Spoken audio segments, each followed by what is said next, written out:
All of the food, clothing, and children's toys at Haifa's Volunteer Center for Ukrainian Refugees have been donated by private citizens or Israeli companies. The Israeli government provides only a few months of financial support for the refugees. Yulia Mamsova and her 2 young daughters have had to move from one temporary apartment to another since they arrived a year ago. She relies on help from Israelis, including Ukrainian immigrants. It's very difficult, but we get the support of friends and Israeli volunteers. Some of them came from Ukraine many years ago. Some are native Israeli, but they're all suffering with us. More than half of the 40,000 Ukrainian refugees who came to Israel since the start of the war have left, either returning to Ukraine or going to Europe, where they are recognized as refugees.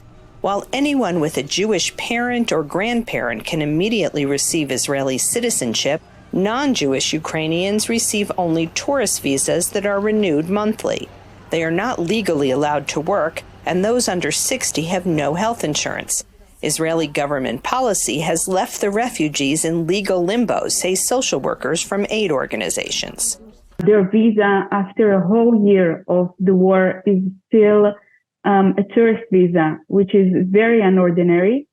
And also it's hurting them because so many employers don't even know that they can in fact employ them. So we see many women and children who are under financial stress and cannot support themselves in any way.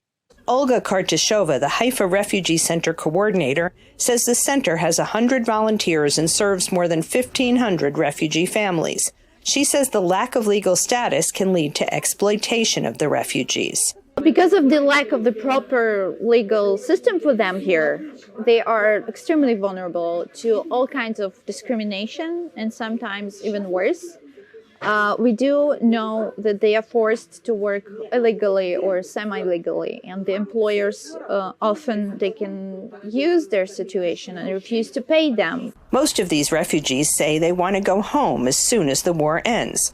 But as long as there is no end in sight, they want a more official status that will enable them to legally work and build a life, however temporary, in Israel. Linda Gradstein for VOA News, Haifa.